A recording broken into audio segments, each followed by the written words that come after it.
आगे बढ़ते हैं और बात चीन की। चीन से लौटने के बाद मोइजू अब चीन की ही चाल चलने लगे हैं। पहले बड़बोले बयान और फिर भारतीय सेना को बाहर निकालने का आदेश देकर मोइजू चीन की रची स्क्रिप्ट पर काम करना शुरू कर चुके हैं। देखिए इस रिपोर्ट में।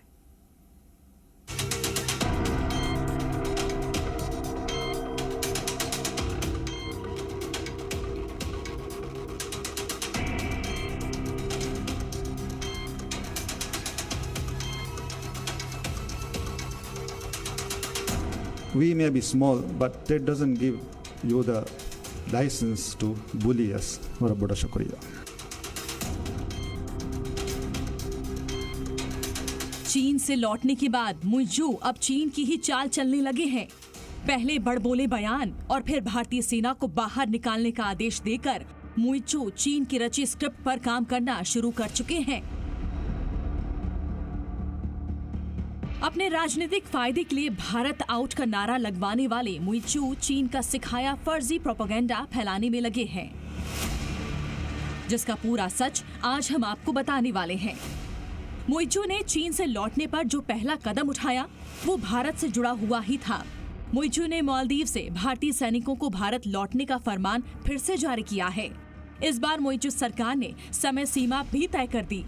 दरअसल मोइजू ये प्रोपेगेंडा फैलाना चाह रहे हैं कि इस कदम से वो इंडिया आउट की अपनी पॉलिसी पर बड़ा अमल कर रहे हैं, जबकि सच ये है कि मालदीव में भारत की कोई बड़ी सेना टुकड़ी मौजूद ही नहीं है। मालदीव में फिलहाल 88 भारतीय सैनिक मौजूद हैं। ये सभी सैनिक मालदीव की सेना को ट्रेनिंग देने के लिए रेस्क्यू ऑपरेशंस के लिए भेजे गए थे। लेकिन मोइजू सरकार इस बयान के जरिए सैनिकों की भूमिका को बढ़ा चढ़ाकर पेश कर मालदीव के नागरिकों के मन में भारत विरोधी भावना को भड़काना चाह रही है। लेकिन मोइजू ये नहीं जानते कि उनकी इन हरकतों का जवाब खुद मालदीव की जनता उनको देने वाली है, जिसकी एक झलक उन्हें तब मिली जब माले में मेयर चुनाव में मोइजू की पार्टी को बड़ी हार मिली है। ये वही सीट थी जहाँ मोइजू मेयर हुआ करते थे। तो ऑब्वियसली इंडिकेट करता है कि मालदीव की जनता, खास करके माले के लोग, मोइजू का जो स्ट्रॉन्ग एंटी इंडिया स्टेटमेंट्स है, उसका जो पूरी कंट्रोवर्सी बन गई है, उसके चलते चिंतित हैं और वो मोइजू की पॉलिसी को नकार रहे हैं। क्योंकि देखिए, टूरिज्म मालदीव की लाइफलाइन है।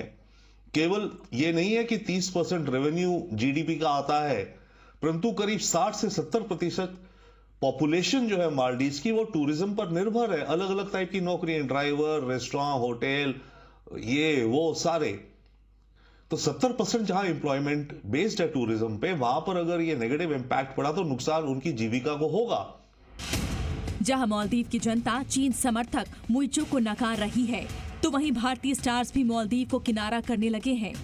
एक्टर नागार्जुन ने दोनों देशों के बीच बिगड़ते रिश्तों के बीच अपनी मालदीव यात्रा रद्द कर दी है, तो वहीं भारतीय सिने वर्कर्स एसोसिएशन ने मालदीव में फिल्मों की शूटिंग न करने की अपील की है कि कोई भी शूटिंग्स मालदीव में ना करें, पूरी तरह से बॉयकॉट करें।